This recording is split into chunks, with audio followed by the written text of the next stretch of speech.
कुछ मदद कर सकते हो सामने वाला को मदद कर दो, नहीं तो उसमें खुद को इन्वॉल्व करो ही मत। अब मान लो आप मतलब क्या कर रहे हो, नेगेटिविटी का और विस्तार कर रहे हो, तो इससे क्या हो रहा है, आप सामने वाला का प्रॉब्लम तो कम नहीं कर दिए, उसका प्रॉब्लम को क्या किया और बड़ा कर दिए, और साथ ही साथ आप अपना भी खराब किए। क्योंकि आप दूसरा आप नेगेटिविटी को चैनलाइज कर रहे हैं, तो आपका मस्तिष्क में भी तो नेगेटिव चल रहा है, तो आपका मस्तिष्क में वो नेगेटिव चल रहा है, तो आपका क्या करेगा, सकारात्मक ऊर्जा को सोख लेगा, और सकारात्मक ऊर्जा को सोख लेगा तो जितना भी कंस्ट्रक्शन का काम होता है सब सकारात्मक ऊर्जा से होता है। आप अब कंस्ट्रक्शन का काम खुद के लिए कर ही नहीं पाओगे। तो दो तरीका से मैंने बता दिया, पहला तरीका बता दिया एक्सप्लॉइटेशन फ्री वाला तरीका बता दिया जो पैसे से सेलेक्ट करेगा, दूसरा बता दिया मैंने क्या तरीका से किस पर फोकस कर रहे हैं, सॉल्यूशन पर फोकस करना है, समाधान पर फोकस करना है, वो तरीका से मैंने बता दिया यूपीएससी कैसे सेलेक्ट करना चाहेगा, इसे सेलेक्ट करना चाहेगा। एक और तरीका से आप लोग बताते हैं। तो आप लोग ये मूवी देखे होंगे सूर्यवंशम मूवी, तो आप लोग देखना, खासकर फीमेल देखना सूर्यवंशम मूवी। तो सूर्यवंशम मूवी में क्या होता है, जो डीएम होती है वो क्या होती है, लेडी होती है, अंदर बैठी होती है, डीएम अंदर बैठी होती है, और बाहर क्या होता है, लोगों का कतार लगा होता है। लोगों का कतार किस लिए लगा होता है बाहर, डीएम से मिलने के लिए, डीएम से मिलने के लिए लोगों का कतार लगा होता है। अब आप लोग देखिए, अब डीएम का काम क्या होता है, अंदर जो डीएम बैठी होती है, जो आईएएस बैठी होती है, उसका काम क्या होता है, लोग बाहर कतार किस लिए लोग सभी लोग अपने अपने समस्याओं को लेकर के कतार में लगे हुए हैं, और डीएम को क्या करना है, उसका समाधान निकालना है। तो डीएम समाधान कब निकाल पाएगी, तो वो किस पर फोकस करेगी, समाधान पर। तो वो मैंने अभी बता चुका है, आप लोग बता चुके हैं। तब देखिए बहुत सारा समस्या है बाहर, मतलब जिला में एक साथ मल्टीपल घटनाएं घटित हो रही है, और ऐसा हो सकता है कि एक साथ बड़ा 3-4 घटनाएं घटित हो जाए जिसमें कि मतलब बड़ा मास प्रभावित हो। जैसे फॉर एग्जाम्पल कहीं पर क्या आ जाए, बाढ़ आ जाए, कहीं पर बाढ़ आ जाए, कहीं पर क्या हो जाए, दंगा हो जाए, और कहीं पर आग लग जाए। मान लो 3 बड़ा मल्टीपल घटनाएं एक साथ घटित होता है। अब इंटरव्यूअर इसे अगर सेलेक्ट कर लेता है, किसे, इमोशनी को, तो इमोशनी क्या करेगी, ये देखेगी कि आग में लोग ऐसे जल रहे हैं इस तरह से। अब उसके बाद वो देखेगी इसका माइंड का सारा इमोशन उस जल रहे व्यक्ति से कनेक्ट हो जाएगा, और बाद बाकी चीजें इसे दिखलाई नहीं देगा, मतलब ना दंगा दिखलाई देगा ना बाढ़ दिखलाई देगा।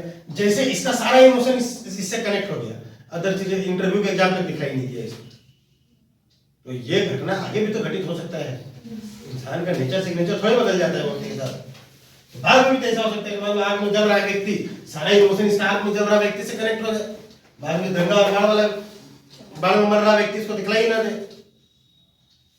तो ऐसे में क्या होगा, ज्यादा से ज्यादा ये बचा पाएगी, तो किसे बचा पाएगी, आग में जल रहा व्यक्ति को, और दंगा और बाढ़ में जो व्यक्ति मरेगा वो उसका क्या होगा।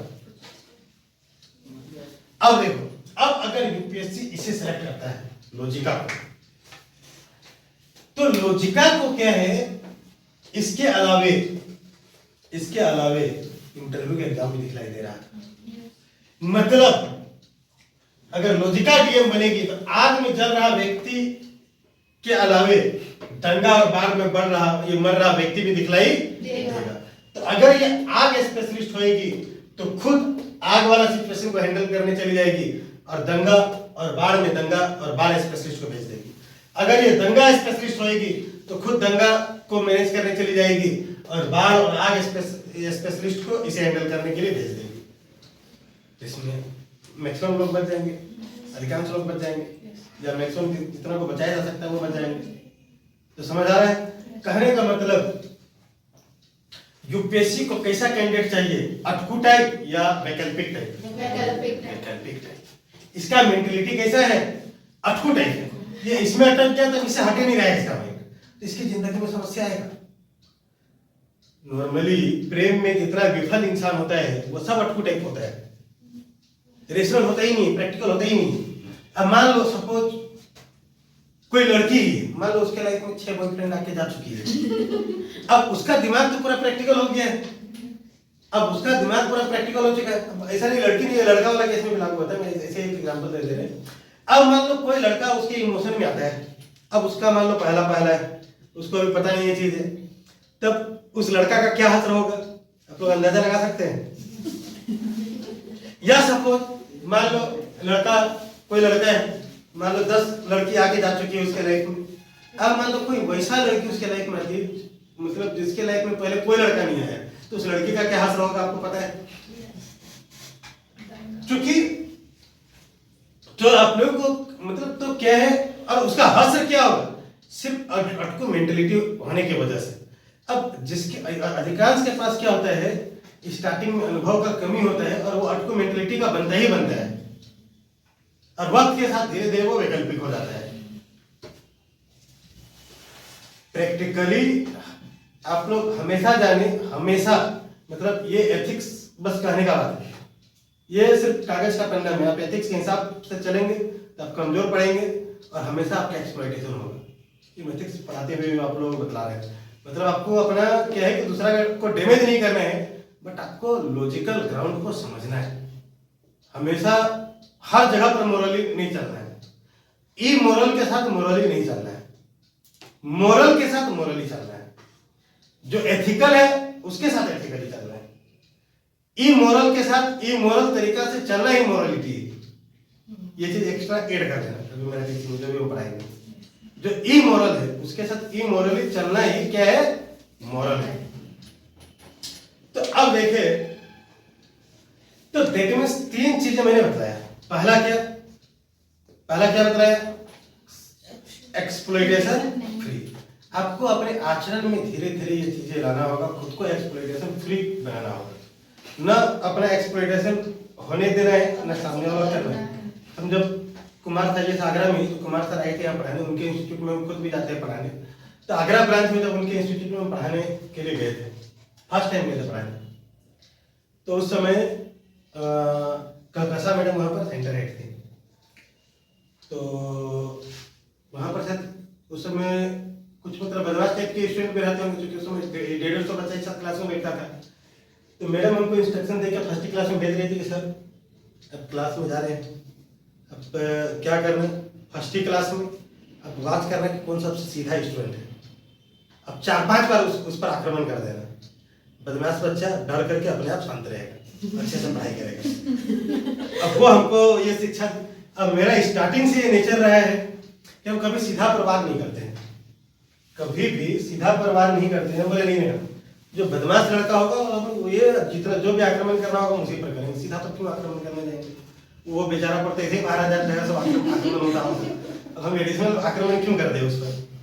तो गए क्लास में, अब उसके बाद दो मतलब क्लास में गए, क्लास लिए, बट देखे कि कोई एंटी एक्टिविटी कुछ भी नहीं किया, स्मूथली पढ़ करके फिर चला गया, और बाद में फिर क्लास वैसे ही सिस्टमेटिक वे में चलता रहा, मतलब नौबत ही नहीं आया फिर बदमाश पर वो आक्रमण करने का।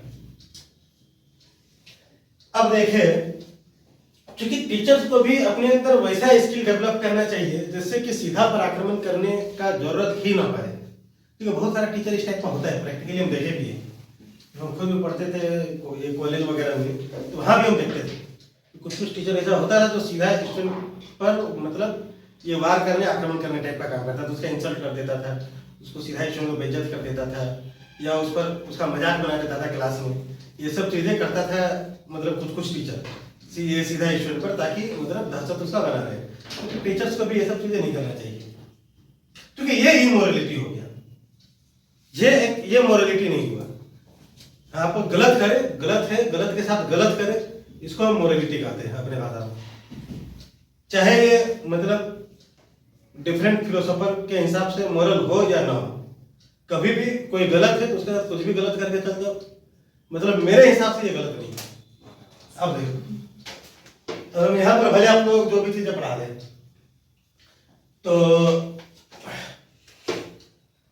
पहला मैंने क्या बताया कि खुद को कैसा बनाना है, एक्सप्लॉइटेशन फ्री बनाना है, और दूसरा क्या, किस पर फोकस कर रहे हैं, समस्या पर या समाधान पर? समाधान पर फोकस कर रहे हैं। क्यों समाधान पर? क्योंकि समाधान पर आप जैसे ही फोकस करते हैं समस्या का साइज क्या होगा, छोटा हो जाएगा, और समस्या में जैसे ही फोकस करेंगे समस्या का साइज क्या हो जाएगा, बड़ा हो जाएगा। अब आज से आप लोग आदत बना लेना कि कभी किसी का नेगेटिव नहीं बोलना है। क्योंकि आप किसी का मान लो, जैसे सपोज कोई भी मान लो राज ही मान लो विकास के बारे नेगेटिव बोलते हैं, किसके सामने, कमलजीत के सामने, विकास के पीठ पीछे। अब राज सीरियसली नेगेटिव नहीं बोल रहे हैं विकास के बारे में, मतलब ऐसे ही, मतलब बस बोलने का आदत है, निकल जा रहा है।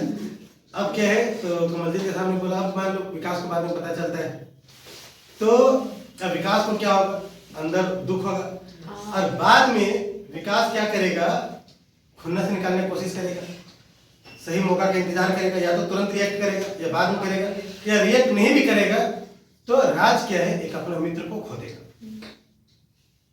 समझ आ रहा है? तो आप कभी भी किसी का भी नेगेटिव बोलते हैं तो कहीं ना कहीं आप सामने वाला से ज्यादा खुद का नुकसान करते हैं। ध्यान रखना, एक तो एक्सटर्नली ये नुकसान किया जो मैंने बताया, और दूसरा उससे भी बड़ा नुकसान होता है आपका इंटरनली, आपका मानसिक शांति छीन जाता है। तो ये आदत आप लोग अभी से क्या करना, खत्म कर देना। हमेशा आदत डालना पॉजिटिव पक्ष को देखने का, ध्यान दोनों का रखना, मतलब क्या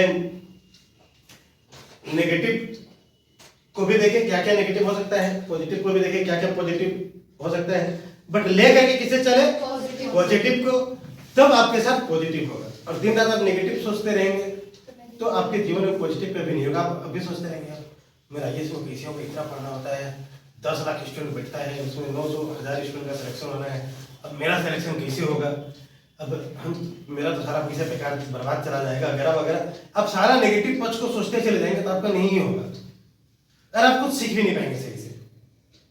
लेकिन आपके अंदर अगर आप पॉजिटिव पक्ष को लेकर के चल रहे हैं, होगा क्यों नहीं, अगर एक भी सीट है तो वो सीट मेरे लिए है, तो आप दिल से तैयारी कर पाएंगे। दिल से जब तैयारी करेंगे, आप सोच लेंगे कि एक भी सीट है तो वो सीट मेरा है, तब दिल से तैयारी करेंगे। दिल से तैयारी करेंगे तो ज्यादा से ज्यादा ये होगा कि यूपीएससी में आपका रिजल्ट नहीं होगा। तो यूपीएससी में आपका रिजल्ट नहीं होगा तो क्या आप बेकार हो जाएंगे? उतना आप जो यूपीएससी का तैयारी में आप जो सीखेंगे वो बेकार चला जाएगा। कल आप पढ़ाएंगे भी कहीं तो 2 लाख 4 लाख रुपये महीना कमाएंगे। आज हम ही पढ़ाने जाते हैं तो 2 लाख 2.5 लाख रुपये महीना मिलता है, बन ही जाता है, 2 2.5 लाख 3 लाख बन जाता है। कुमार सर कहीं पढ़ाने जाते हैं तो उनका भी बनता है 3 लाख 4 लाख 5 लाख कमा ही लेते हैं। ओझा सर भी 5 लाख 6 लाख कमा ही लेते हैं, कहीं भी जाते हैं तो 4 लाख 5 लाख। कुमार सर भी अगर प्रोफेशनली पढ़ाने आ जाए तो 4 लाख 5 लाख 6 लाख कमा ही लेंगे महीना। तो क्या वो बेकार हो गए? वो भी तो आईएएस की तैयारी किए थे कभी। क्या कुमार सर भी तो कभी आईएएस की तैयारी किए थे तब तो आज पढ़ा रहे हैं। ओझा सर भी कभी आईएएस की तैयारी किए थे तब तो आज पढ़ा रहे हैं। हम भी कभी आईएएस की तैयारी किए थे तब तो आज पढ़ा रहे हैं। अब सपोज आप मान लो टीचिंग में नहीं है, आपके अंदर वो हुनर नहीं है टीचिंग वाला, ये हो सकता है आपके अंदर वो हुनर नहीं है। आपको आप कल को राजनीति में भी उतरोगे तो राजनीति में आपका सक्सेस होने का रेट अदर के कंपैरिजन में ज्यादा रहेगा।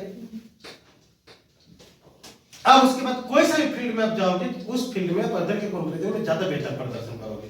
कहीं ना कहीं आईएएस में पढ़ा हुआ जो नॉलेज है वो सब जगह काम में आता रहेगा, आपका अपना जीवन का हर एक पहलू में काम आता रहेगा अगर आप सीख रहे हैं तो। तीसरे कभी भी मतलब पॉजिटिव नेगेटिव जितना सोचना है कदम बढ़ाने के पहले, कदम बढ़ा लिए तो सिर्फ पॉजिटिव पक्ष को देखो और वही पॉजिटिव में जियो और वो पॉजिटिव कैसे हो उसके लिए सोचो और दिन रात मेहनत करो। तो अब देखे तो एक एक्सप्लॉयटेशन फ्री, दूसरा समाधान में फोकस, और तीसरा क्या बताया मैंने, अटकू टाइप नहीं बनना है। कैसा बनना है? वैकल्पिक टाइप। ठीक है, तो आप देखें एक केस स्टडी से कितना कुछ आप सीख। एक छोटा सा भी वर्बल मैंने केस स्टडी लिया। अभी इसी तरह के केस स्टडी सारा आपको पढ़ना है। तो आप लोग केस स्टडी का मेंस का भी ये देंगे आप लोग, ये ऑब्जेक्टिव वाला 2 मटेरियल देंगे। अभी केस स्टडी 1 मैंने दिया ऑब्जेक्टिव वाला, अब इसमें इंटरपर्सनल स्किल का सारा क्वेश्चन है। केस स्टडी 2 देंगे, वो भी ऑब्जेक्टिव देंगे, उसमें आपका डिसीजन मेकिंग वाला क्वेश्चन होगा। और केस स्टडी 3 मतलब केस स्टडी 3 में देंगे ये इंटरपर्सनल स्किल और डिसीजन मेकिंग वाला मटेरियल में जो आप पढ़ेंगे उसी का सब्जेक्टिव वाला क्वेश्चन। सारा कवर हो जाएगा। तीनों केस कंप्लीट हो जाएगा। तो तीनों केस में आपका इंटरपर्सनल स्किल भी खत्म, डिसीजन मेकिंग भी खत्म और एथिक्स भी खत्म। हम डिजाइन ही इस तरह से किए हैं कि एक साथ तीनों खत्म हो जाएगा और 7 क्लास में तीनों खत्म। 7 क्लास में interpersonal skill, decision making, ethics तीनों खत्म। मतलब हम इंटरपर्सनल और डिसीजन मेकिंग अभी पढ़ा नहीं रहे, पढ़ाई एथिक्स रहे, लेकिन वो दोनों भी खत्म हो जाएगा, अलग से हम पढ़ाएंगे नहीं। मतलब शिक्षण का 2 सेक्शन आपका यहीं खत्म होगा, अलग से उसको नहीं पढ़ाएंगे। इसलिए अगर इंटरपर्सनल स्किल और डिसीजन मेकिंग से रिलेटेड भी अगर कोई दिक्कत हो तो आपको पूछ लो, इससे कोई दिक्कत नहीं है, आएगा। तो अब देखिए, अब अभी तो मैंने मटेरियल दिया, उसका क्वेश्चन आप लोगों से बन सके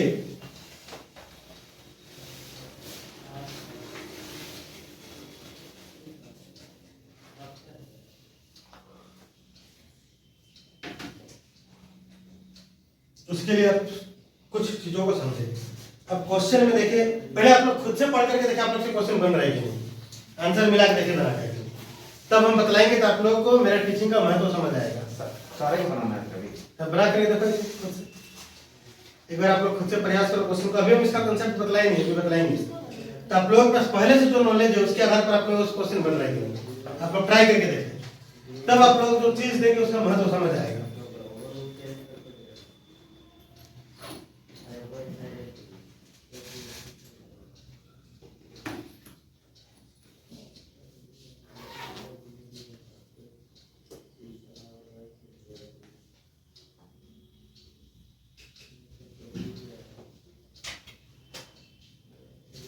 क्वेश्चन को आप लोग पढ़े तब तक हम इधर कुछ क्वेश्चन को लिख देते हैं, इधर कुछ क्वेश्चन को लिख देते हैं, कंसेप्ट हम इधर बता देंगे, ठीक है। तो वही क्वेश्चन को हम समझाएंगे, आप लोग तब तक मटेरियल से ये करें।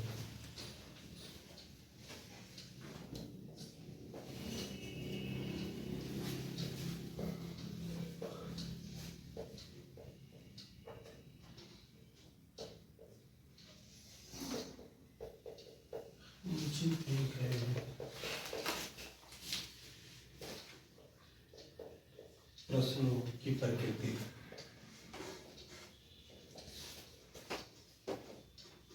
को पहचाने, को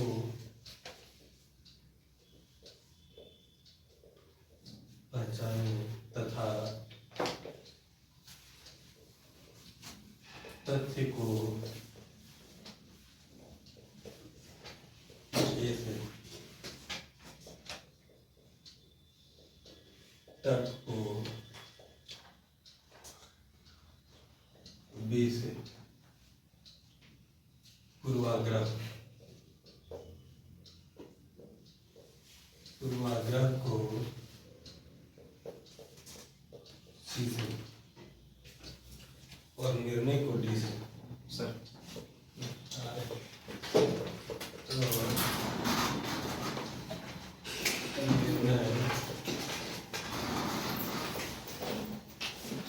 को डी से चिन्ह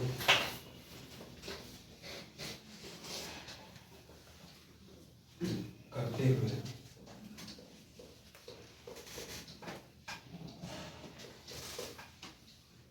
सही विकल्प का चुनाव कीजिए।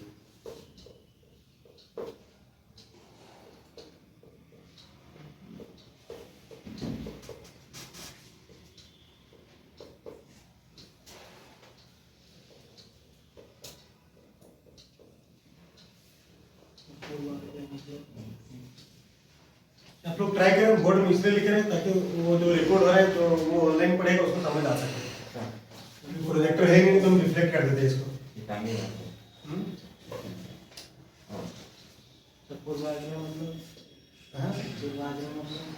जब सर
देखते हैं प्रोजेक्टर भी यहाँ लगा देंगे, कुछ प्रॉब्लम क्या है कि ऑटोमेटिक शॉट आउट हो जाएगा।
अभी आप लोग समझ नहीं आ रहा होगा क्या करना है क्या नहीं करना है, आंसर भी गलत आ रहा होगा अधिकांश का। अब देखो मैं टेक्निक बतलाएंगे जिससे हमेशा आंसर सही आने लगेगा। 5 सेकंड में आंसर निकालो, 5 सेकंड इनफ क्वेश्चन को सॉल्व करने के लिए। अब दिमाग का कुछ प्रेशर बढ़ गया होगा, अब अचानक से पूरा प्रेशर डाउन होगा। एथिक्स क्या है, अगर कुछ बेसिक एलिमेंट को आप समझ गए तो एथिक्स में मजा आने लगेगा, जान आ जाएगा एथिक्स। और बेसिक एलिमेंट को नहीं समझे तो एथिक्स आपको टफ लगेगा। जैसे आप लोग कोई प्रवचन में चल जाते होंगे तो आप लोग को बहुत बोर फील होता होगा, अजीब टाइप का लगता होगा, वैसे एथिक्स लगने लगेगा अगर आप बेसिक एलिमेंट को नहीं समझ पाए। और बेसिक एलिमेंट को आप समझ गए तो फिर क्या है कि उसमें मजा आने लगेगा। तो बेसिक एलिमेंट क्या है पहले उस चीज को जानेंगे। तो यहाँ और यही बेसिक एलिमेंट क्या है, आप सब्जेक्टिव का आंसर देने में आप लोग हेल्प करेगा। तो ये बेसिक टर्म क्या है, नीचे दिए गए प्रश्नों की प्रकृति को पहचाने तथा तथ्य को ए से। यहाँ पर बेसिक टर्म एलिमेंट क्या है, तथ्य है, इसे आपको जानना है कि तथ्य होता क्या है। तर्क को बी से, ये तर्क को आपको जानना है कि तर्क होता क्या है। पूर्वाग्रह को सी से, आपको ये पूर्वाग्रह को जानना है पूर्वाग्रह होता क्या है। और निर्णय को डी से, आपको निर्णय को जानना है कि निर्णय क्या होता है। चिन्हित करते हुए सही विकल्प का चुनाव करें। ये 4 चीज को आपको पहले प्रैक्टिकली जानना है।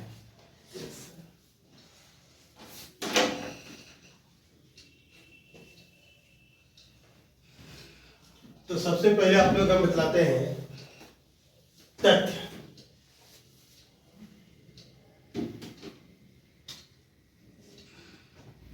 हम लोग क्या कहते हैं, फैक्ट, तथ्य। तो फैक्ट क्या होता है सर, जो 100% राइट है, जो 100% राइट है। तथ्य क्या है, जो 100% राइट है। आप लोग को एक एग्जांपल देते हैं, आप लोग बतलाना जो किसी दिन लेकिन इंटरपर्सनल इसके की हो ना क्लास में। तो नेहा ने बतलाएगा, नेहा क्या कौन है? अच्छा ऑफलाइन करने को भेज रहे हैं। कॉल अभी आ रहा है, पहले से ही आ रहा था। अभी आ रहा है, तो आ रहा है। इसको ऑफलाइन मोड में कर देते हैं। इससे पहले नहीं आया था ना, रिकॉर्डिंग खराब नहीं हुआ है ना। ध्यान नहीं दिया, अभी अचानक से नहीं क्या था क्या थोड़ी हाँ रुकता है क्या? पता नहीं कॉल आने से अभी तो नहीं तो हुआ नहीं, रुकता नहीं है ना। अच्छा अब देखें ये फैक्ट तथ्य। तो आप लोग एक एग्जांपल देते हैं, आप लोग बताना, ठीक है। नेहा और अर्चना छोड़ के, तुम भी क्लास की थी ना किसी में इंटरपर्सनल स्किल। नेहा और अर्चना को छोड़ करके आप लोग बताना। ये मूवी देखियो आप लोग, रब ने बना दी जोड़ी। यस रब ने बना नहीं सर, नहीं उसका रब ने बना दी जोड़ी मूवी का नाम था या कुछ और था? शाहरुख खान का मूवी था रब ने बना दी जोड़ी। रब ने बना दी जोड़ी। तो रब ने बना दी जोड़ी मूवी में शाहरुख खान को अपनी गर्लफ्रेंड में रब दिखाई देता है। यस क्यों खाना में रब दिखता है। तो शाहरुख खान को अपनी गर्लफ्रेंड में रब दिखाई देता है, तो ये फैक्ट है या नहीं? मतलब शाहरुख खान की गर्लफ्रेंड में रब दिखाई देता है, ये फैक्ट है या एजम्पशन है? एजम्पशन है, ये फैक्ट नहीं है। आप लोग जाने फैक्ट क्या है? फैक्ट होता है जानना। फैक्ट क्या होता है? जानना। और एजम्पशन इसे हिंदी में क्या बोलते हैं? पूर्वाग्रह। पूर्वाग्रह। तो ये पूर्वाग्रह क्या होता है? एजम्पशन क्या होता है? मानना। फैक्ट जानना, एजम्पशन मानना। ठीक है।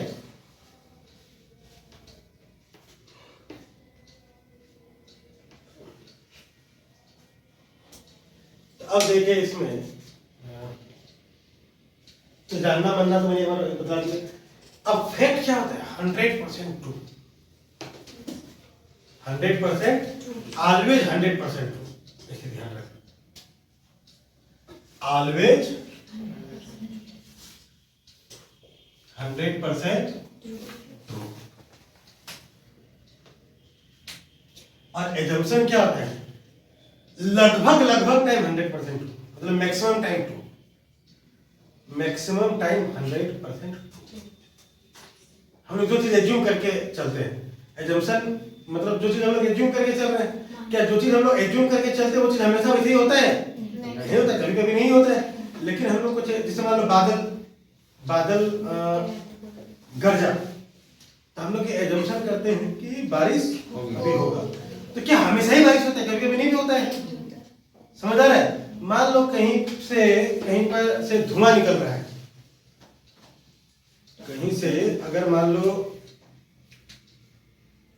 कहीं आपको धुआं दिखाई देता है, आग तो श्योर कहीं लगा है, बट आपको अगर लगेगा कि नहीं यहाँ पर आग लगा है, जरूरी नहीं वहां छोड़ के कहीं और भी कभी आग हो सकता है, बट मैक्सिमम टाइम आपको क्या दिखाई देगा कि अगर लोकेशन को लेकर के देखे, मतलब धुआं निकल रहा है, मतलब आग कहीं लगा है, ये फैक्ट है। लेकिन आप अगर ये मान के चलते कि नहीं, आप देखे नहीं कि कहां से आग निकल रहा है, अनुमान लगा रहे कि नहीं यहाँ से आग निकल रहा होगा, तो वो आपका क्या एजम्पशन है। ऐसा भी कभी हो सकता है कि वहां से निकल के कहीं और से निकल रहा हो, आप सही से देख नहीं पाए। समझ आ रहा है? तो मैक्सिमम टाइम एजम्पशन क्या होता है? राइट होता है। मैक्सिमम टाइम, इसे लिख लो, मैक्सिमम टाइम 100% राइट। हमेशा नहीं, मैक्सिमम टाइम। मतलब बहुत बारीकी का अंतर होता है फैक्ट और एजम्पशन में। अभी वो बारीकी का अंतर आप लोग समझ गए तो पेसेज का भी बहुत सारा क्वेश्चन बन जाएगा। पेसेज का भी ट्रिक कुछ यहीं पर आप लोग सीख जाएंगे। तो और ये क्या होता है? फैक्ट क्या होता है? गारंटेड होता है। देखो गारंटेड का स्पेलिंग सही है? नहीं, GUA होगा, GUA RANTED सिंगल हाँ, GUARA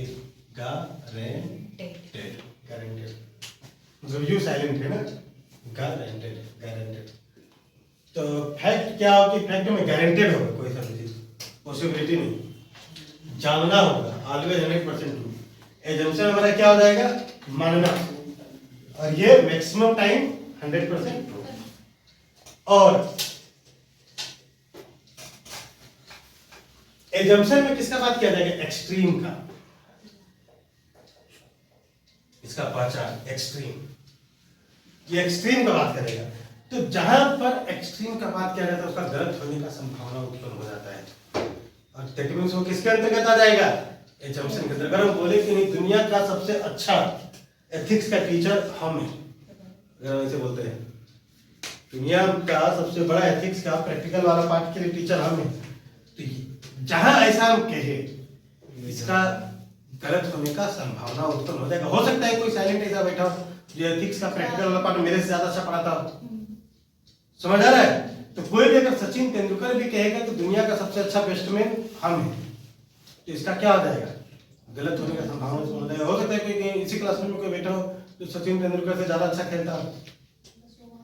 तो एक्सट्रीम टाइप वाला चीज कभी गारंटेड नहीं होता है। और अब फैक्ट में हम लोग को क्या चाहिए?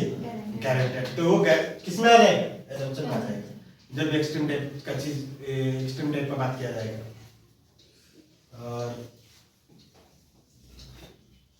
अच्छा, तो दो चीज समझ आ गया आप लोग, फैक्ट और एजम्पशन। कोई दिक्कत है दोनों में?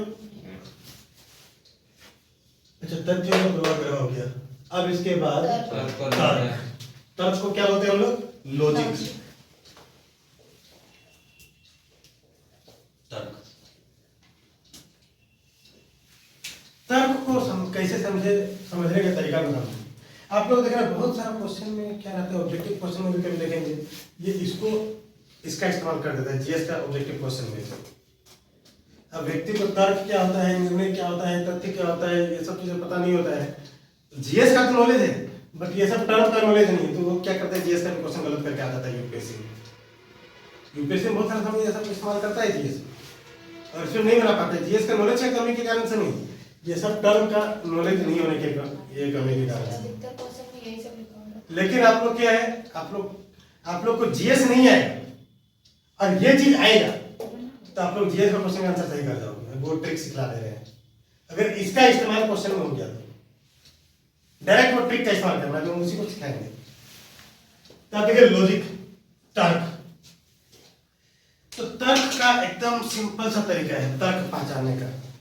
तर्क पहचानने का सिंपल सा क्या तरीका है, आप लोग देखोगे हमेशा क्योंकि से वो स्टार्ट होगा। हमेशा क्योंकि से स्टार्ट। आप जैसे बोलेंगे कि नहीं विकास अच्छा लगता है, तो इसके पीछे का तर्क वो सबका सपोर्ट करता है, सबको मदद करता है। ठीक है, अब बोलोगे और एक तर्क दीजिए, क्योंकि वो खुद दर्द सह लेता है, दूसरा को दर्द नहीं देता है। और तर्क दीजिए तो सब में क्या है? क्योंकि क्योंकि क्योंकि क्योंकि क्योंकि। समझ आ रहा है? तो तर्क हमेशा किससे स्टार्ट होगा? क्योंकि से। तो ये क्योंकि इसमें लिखिए, बिकॉज हमेशा टर्म आएगा।